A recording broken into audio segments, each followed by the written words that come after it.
So we're just looking at Z-scores. So it's just one more definition that we need to know. The nice thing is the definition is pretty easy. And it's going to be, so what I was saying is that in our assignment, we'll start to really kind of apply it. But in this case, a Z-score is the number of standard deviations that a value is from the mean of the set of data. You calculate the Z-score by dividing the deviation of the datum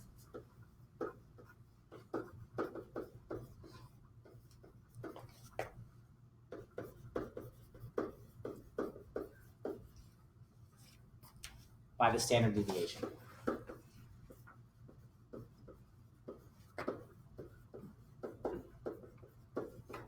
So this means that I would be looking for the Z-score for one piece of data. I'm talking about a datum refers to one piece of data. And so if I wanted to know the Z-score for that data, I would take the deviation, how far away that data point is from my mean, and then divide that by the standard deviation. Again, we get our special, for populations, it's x minus r mu, which represents the mean of a population. For a sample, it's x minus x bar, which represents the mean of the sample. So in order to do this, well, we got to obviously know what our standard deviation is. So this is a chance for us to go through and practice how do we calculate our standard deviation. The concept is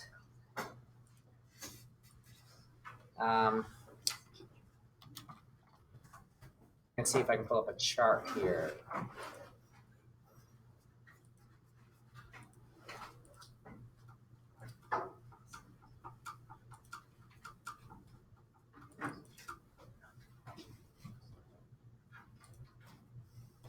So we've been talking about standard deviations.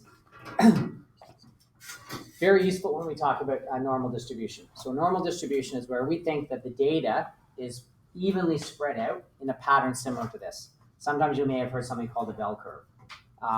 So this kind of looks a little bit like an upside down bell. And the concept here is that our mean here is in the center. And then one standard deviation, when we were calculating our standard deviations, one standard deviation is at this point here, that's plus 1 minus 1. And the way it works is that if, it's a big if our data is normally distributed, then in all these questions that we're looking at, if it's true that the data is normally distributed, then within one standard deviation lies 68% of our data. And then that becomes very, very useful when you're looking at different sorts of data sets, because we can now start comparing one set of data to another by comparing our standard deviations, because in both sets of data, we can say that 68% of the data lies within that range. And so what we're talking about is Z-score. A Z-score of 1 means if this was my data point, I would have a Z-score of 1 because I am one standard deviation away. So sometimes we'll see charts where they talk about 1 standard deviation, 2 standard deviation, 3 standard deviations. And there's different percentages for those, for what one standard deviation represents, 2 standard, 3 standard. But then we've also got the, so instead of going 1.3 standard deviations, we instead just call it basically our Z-score. So our Z-score, if I was a 0.75, it indicates that I am 0.75 standard deviations away. That's what we're trying to do, okay? We're trying to find out how many standard deviations away a data is from the mean. So how do we calculate that? We've got to take all of our data and add it into our chart. In this question, I'm looking at, I'm being told to find the mean, I'm told to find the standard deviation, and then to calculate the Z-score. In order to calculate the mean, do I need my data in order? No, I don't. To find the standard deviation, do I need it in order? Hands up if you think I need it in order. Hands up if you think I don't need it in order. Great, we don't need it in order. Calculate the Z-scores for each value. I'm not going to need that either. So sometimes, when do we need the data in order? When is that important? when I'm calculating what? Median. When we're calculating the median. So in this particular case, it doesn't have to be in order. I'm going to go with the note that I have. I don't know whether they put it in order or not. Yeah, so it's, the note that I have has been listed in order, but that's not essential. So these are the data points that I get: 0.0, 3.5, 7.4, 8.9, 10.2. I'll get it for you in a second. 11.4, 15.4, 17.4, 18.3, and 21.0. So we're going to go through and we're going to calculate how far away x is from x bar. In other words, we're going to have to calculate our mean.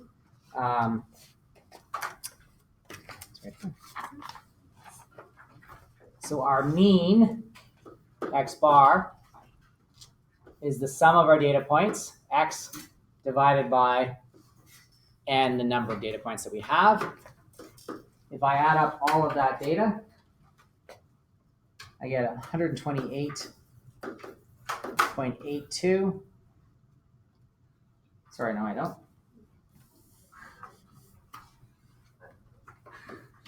Someone already do it? 113.5 over 10,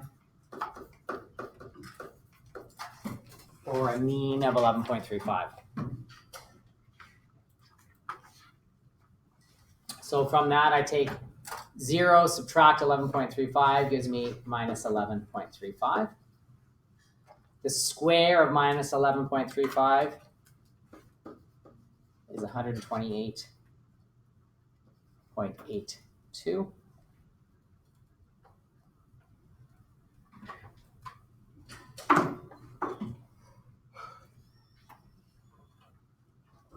And then later we're going to have to calculate our standard deviation. So we'll fill out our charts for the our deviations here. Our x values subtract the mean, and then we will square those deviations. And then we'll come back to calculate our standard deviation.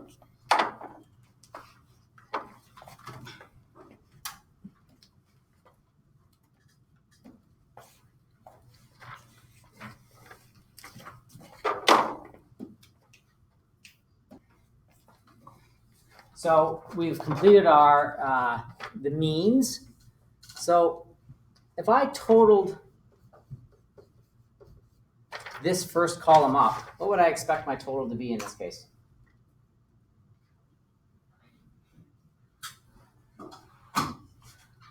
Anna, speak it louder.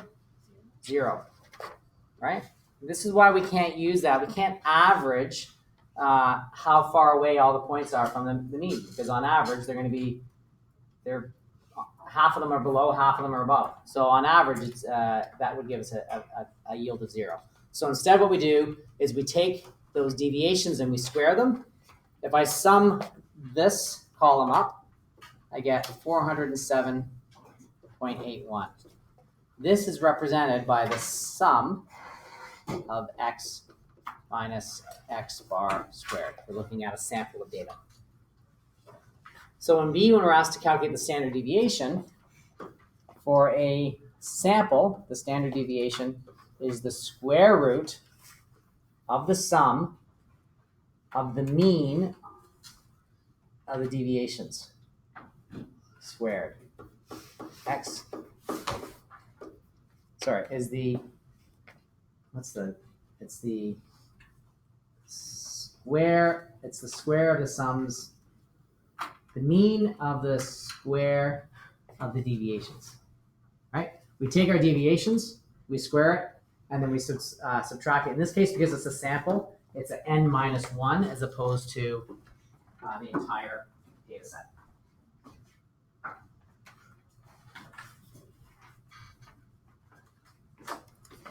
So this is equal to, we said 407.81 divided by